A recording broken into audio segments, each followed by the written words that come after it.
Hello students, स्वागत आप सभी का आपके अपने YouTube channel smart study classes पर। स्टूडेंट आप सभी की बहुत ज़्यादा डिमांड आ रही थी, सर कोऑर्डिनेशन कंपाउंड वाला चैप्टर प्लीज़ जल्दी से खत्म करा दो। तो स्टूडेंट आज से हम इस चैप्टर को स्टार्ट कर रहे हैं और लगभग 7 से 8 दिनों में बच्चों ये चैप्टर पूरा समाप्त हो जाएगा और इस वीडियो के बाद बड़ी बड़ी वीडियोस आपको मिला करेंगी। आज तो मैं केवल इस चैप्टर का कॉन्सेप्ट बताने वाला हूँ कि इस चैप्टर में हम लोग पढ़ेंगे क्या, वो सारी चीज़ें आज वीडियो में डिस्कस करूंगा।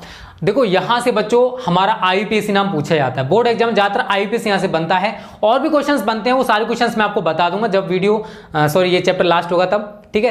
तो टेंशन मत लो। और हाँ, धमाका सीरीज की वीडियोस वेद्य हब पर आपको कल मिलेंगी, आज नहीं मिलने वाली हैं। आज आप इन्हीं वीडियोस को देखो, कल आपको धमाका सीरीज की वीडियोस इवनिंग में मिलेंगी और इवनिंग में ही मैं कोशिश करूंगा बच्चों कि हमारे जो चैप्टर है इसकी वीडियो और फिजिक्स में हमारी जो ऑब्जेक्टिव टाइप क्वेश्चन या फिर चैप्टर वाइज जो भी मैं प्रोवाइड करूं वो आपको सामने ही सब कुछ मिलने वाला है। देखो जितने भी सब्जेक्ट हैं बच्चों ज्यादातर हमारे कवर हो चुके हैं और जो बचे हैं उनको जल्दी समाप्त कर देंगे। बात रही बोर्ड एग्जाम की तो मई में होने वाले हैं। बहुत सारे बच्चे कमेंट करते सर क्या 14 अप्रैल से होंगे? नहीं होंगे, मई में होंगे। टेंशन मत लो, पेशेंस रखो। डेट शीट अभी तक नहीं आई है, अगर डेट शीट आ चुकी होती तो यार वो तो कंफर्म था कि हाँ 14 अप्रैल से होंगे, क्योंकि बच्चों देखो ज्यादा टाइम नहीं बचा हुआ है तो बोर्ड जो है वो इतनी जल्दी नहीं करने वाला है और ग्राम पंचायत चुनाव अभी चल रहे हैं तो ऐसा, और बहुत सारी टीचर्स की जो ड्यूटी है इसी में लगी हुई है, तो ये तो पॉसिबल ही नहीं है कि आपके बोर्ड एग्जाम इसी अप्रैल में हो जाए।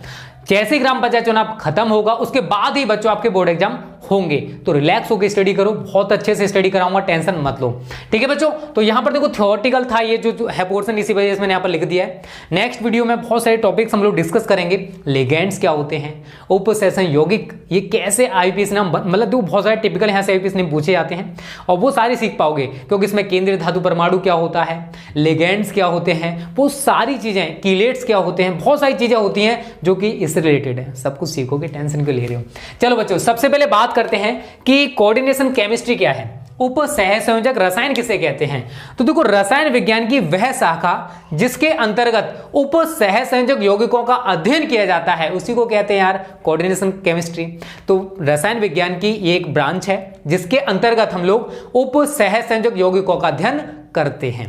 क्लियर है ना, इजी डेफिनेशन है यार। तो रसायन विज्ञान की वह शाखा जिसके अंतर्गत हम उप सहसंयोजक यौगिकों का अध्ययन करते हैं बच्चों, इसी को कोऑर्डिनेशन केमिस्ट्री या उप सहसंयोजक रसायन कहलाती है। बहुत इजी है यार, याद हो गई होगी, ठीक है। चलो नेक्स्ट डेफिनेशन है बच्चों, योगात्मक या आणविक यौगिक किसे कहते हैं। ये भी टर्म है उप सहसंयोजक यौगिकों का ही।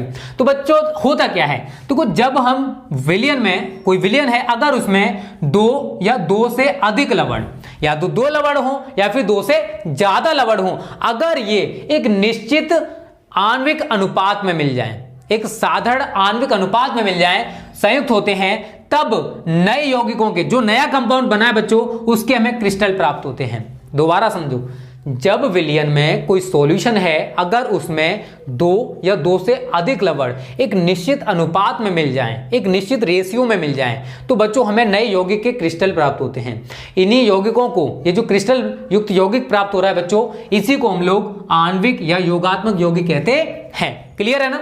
अब मैं एग्जाम्पल लेके समझाता हूं, जैसे K2SO4 ये हमारे एक लवण हो गया, Al2SO4 का होल थ्राइस एक लवण ये हो गया, प्लस हम इसका क्रिस्टलन कराएं 24H2O, ये आपस में मिल जाएंगे, ये आपस में मिल जाएंगे और क्या बनेगा बच्चों, K2SO4 डॉट Al2SO4 का होल थ्राइस डॉट 24H2O, ये हमें एक यौगिक प्राप्त हो चुका है। ये क्रिस्टल युक्त यौगिक है जिसका नाम है फिटकरी या पोटाश एलम। इसका नाम क्या है बच्चों, पोटाश एलम या फिटकरी, पोटाश एलम या फिटकरी। तो इसमें आप क्या देख रहे हो कि इसमें 2 लवण हैं, एक तुम्हारा पोटेशियम सल्फेट है और एक हमारा एल्यूमिनियम सल्फेट है। तो इसने यही तो बोला था कि जब विलयन में 2 या फिर 2 से ज्यादा लवण अगर एक निश्चित रेशियो में मिल जाएं तो हमें जो यौगिक प्राप्त हो रहा है उसके क्रिस्टल प्राप्त होंगे, तब नए यौगिकों के क्रिस्टल प्राप्त होते हैं। इन्हीं यौगिकों को हम लोग क्या बोलते हैं, आणविक या योगात्मक यौगिक। क्या बोलते हैं, आणविक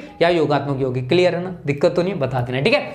उसके बाद बच्चों जो आपके ये जो कंपाउंड्स हैं, जो एडिशन कंपाउंड्स या फिर मॉलिक्यूलर कंपाउंड्स हैं, इंग्लिश में लिखना चाहते हो लिख सकते हो, एडिशन और मॉलिक्यूलर कंपाउंड्स, ये बच्चों 2 पार्ट्स में डिवाइड किए गए। जो हमारे योगात्मक यौगिक हैं इनको 2 पार्ट में बांटा गया है। एक तो है हमारे द्विक लवण जो कि आप यहां पर देख रहे हो, दूसरे टाइप के लवण होते हैं बच्चों जिनको कहते हैं संकुल यौगिक या उपसहसंयोजक यौगिक। ये इंपॉर्टेंट है क्योंकि पूरा चैप्टर इसी के इर्द गिर्द घूमने वाला है, जितना भी चीजें चलेगा ना वो इसी से रिलेटेड चलने वाला है, इसलिए इसको समझना जरूरी है। समझो क्या होता है।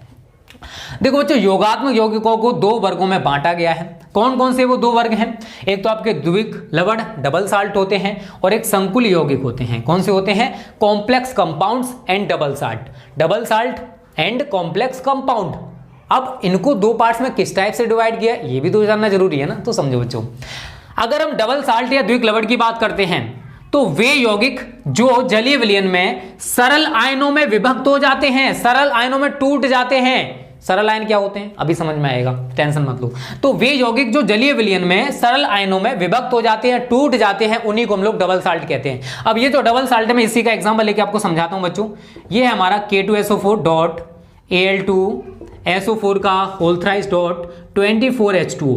जब बच्चों इसको जल में घोला जाता है, जब फिटकरी को जल में घोला जाता है तो ये सरल आयनों में टूट जाती है। कैसे टूटती है?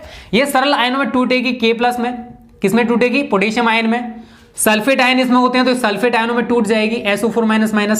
इसमें एल्यूमिनियम आयन होते हैं तो एल्यूमिनियम आयनों में टूट जाती है। तो ये होते हैं आपके सरल आयन। लेकिन संकुल यौगिकों के साथ ऐसा नहीं होता है। जब इसको हम जल में घोलेंगे तो सरल आयनों में बिल्कुल भी विभक्त नहीं होते। कौन? Complex compounds. मैं बात कर रहा हूं अभी डबल साल्ट की। वे यौगिक, अगर मैं फिटकरी की बात करूंगा, हमने फिटकरी को जल में घोला, जल में घुलने पर क्या होगा? ये आयनों में विभक्त हो जाएगी, ये सरल आयनों में टूट जाती है। लेकिन संकुल यौगिक जल में घोलने पर सरल आयनों में विभक्त नहीं होते हैं। समझना क्या बोलना चाहता हूं। क्लियर है डबल साल्ट का मतलब? वे यौगिक जो जलीय विलयन में अगर आपने इनको घोला तो ये सरल आयनों में विभक्त हो जाएंगे। जैसे जब आप फिटकरी को जल में घोलोगे तो ये सरल आयन K+ SO4- Al+++ में विभक्त हो जाती है। ये इसके सरल आयन है, किसके? फिटकरी के। लेकिन जो कॉम्प्लेक्स कंपाउंड्स होते हैं बच्चों, ये विभक्त नहीं होते, ये विभक्त आपके नहीं होते हैं। अब समझिए ये संकुल यौगिक क्या होते हैं। अरे इसी को तो समझना है हमको, क्योंकि चैप्टर हमारा पूरा का पूरा इसी पर डिपेंडेड है। नाम भी यार इसका यही है, उपसहसंयोजक या उपसहसंयोजन यौगिक, कोऑर्डिनेशन कंपाउंड्स। तो इनको पढ़ना तुम्हें पड़ेगा। बात आती है कि होते क्या है। कॉम्प्लेक्स कंपाउंड्स इंग्लिश में बोलते हैं या कोऑर्डिनेशन कंपाउंड्स। तो समझना, वे यौगिक ऐसे कंपाउंड्स जो जलीय विलयन में साधारण आयनों में विभक्त नहीं होते या नहीं टूटते।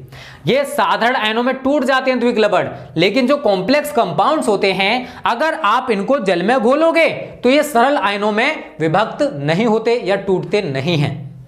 उसके बाद इन्हीं को, ये जो यौगिक हैं, इन्हीं यौगिकों को हम संकुल आयन या जटिल आयन कहते हैं। अब एग्जाम्पल भी समझना बच्चों। जैसे हमारा ये क्या है? एक उपसहसंयोजक यौगिक है K4FeCN का होल 6 पोटेशियम फेरोसाइनाइड। ये क्या है हमारा? एक संकुल यौगिक है, एक जटिल यौगिक है, एक उपसहसंयोजक यौगिक है। जब हमने इसको जल में घोला तो ये ऐसा नहीं होगा कि जब आप इसको जल में घोल दोगे तो ये K+ Fe++CN- ये तो सरल आयन है, इनमें टूट जाए। ऐसा नहीं होने वाला है, ऐसा नहीं होने वाला है। जब आप पोटेशियम फेरोसाइनाइड को जल में घोलोगे तो जलीय विलयन में ऐसा नहीं होगा कि ये K+ Fe++CN- आयनों में टूट जाए। फिर बात आती है किस में टूटेगा? तो समझिए बच्चों, ये दो तरीके से टूटेगा। तो मैंने यहां पर यही लिखा है, K4FeCN का होल 6 जलीय विलयन में K+ Fe++ एवं CN आयनों में, CN- आयनों में नहीं टूटता। तो ये टूटता किस में? तो ये दो पार्ट में टूटेगा, K+ और ये वाला पोर्शन अलग, ये वाला पोर्शन अलग और ये वाला पोर्शन अलग। ठीक है, तो मैंने यहीं पर यहां यही लिखा है। लेकिन K+ और FeCN का होल 6 की होल पावर 4-, क्योंकि यहां पर K4 है तो 4K+ अलग हो जाता है, वो अलग हो जाते हैं जब इनको तोड़ा जाता है, जब इनको जल में घोला जाता है। अतः यह क्या है बच्चों? एक संकुल या फिर उपसहसंयोजक यौगिक है। क्यों है?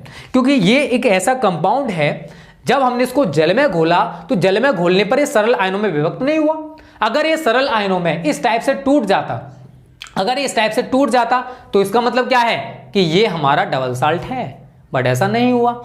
और डबल साल्ट में बच्चों दो लवण होते हैं, डबल साल्ट में भी आपके दो लवण होते हैं। जैसे आप फिटकरी को देख सकते हो, यहां पर दो लवण आपको दिखाई नहीं दे रहे हैं, तो ये कोऑर्डिनेशन कंपाउंड है, एक कॉम्प्लेक्स कंपाउंड है। क्लियर है? तो कॉम्प्लेक्स कंपाउंड वे कंपाउंड्स होते हैं जिनको जल में घोलने पर ये सरल आयनों में विभक्त नहीं होते हैं। सरल आयनों में विभक्त नहीं होते हैं। ये बहुत सारे टर्म्स हैं। केंद्रीय धातु परमाणु क्या होते हैं, लिगेंड्स क्या होते हैं, ये सारी किलेट्स क्या होते हैं, और जो आपके लिगेंड्स हैं इनको भी कई भागों में बांटा गया है, धनात्मक लिगेंड, ऋणात्मक लिगेंड और आपके उदासीन लिगेंड, बहुत सारे टाइप्स के होते हैं, एक दंतुक लिगेंड, द्विदंतुक लिगेंड, सारी चीजें सीखोगे, डिटेल में सीखोगे, बहुत अच्छे से सीखोगे। 6 या 7 दिन में आपसे प्रॉमिस कर रहा हूं बच्चों कि आप आईयूपीएसी नाम बनाना सीख जाओगे। जितने भी आपके बोर्ड में पूछे गए हैं आईयूपीएसी उनको आप खुद बना पाओगे। कोई ज्यादा बड़ा चैप्टर नहीं है ये। आप सोचो कि यार ये बहुत ज्यादा टाइम लग, ऐसा नहीं है यार।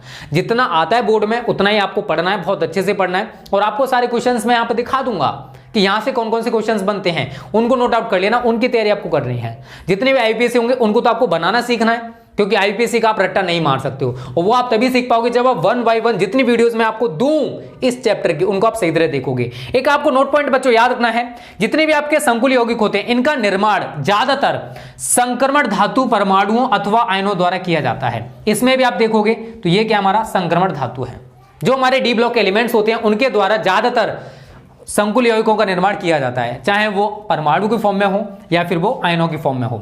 ठीक है बच्चों, तो ये थोड़ा बेसिक था, जो भी बेसिक है उम्मीद करता हूं समझ में आ गया होगा। ज्यादा कोई बड़ा यार देखो टफ कुछ भी नहीं होता है। अगर आप थोड़ी सी मेहनत कर लोगे ना इस चैप्टर पर, मानता हूं थोड़ा सा टिपिकल है, थोड़ा सा ज्यादा नहीं है, थोड़ा सा है। और ए ब्लॉक की बात रहेगी, आप बोल लेते हैं ए ब्लॉक, तो ए ब्लॉक हम धमाका सीरीज दे रहे हैं आपको विद्या चैनल पर। कल वही वीडियोज आने वाली है ए ब्लॉक से रिलेटेड।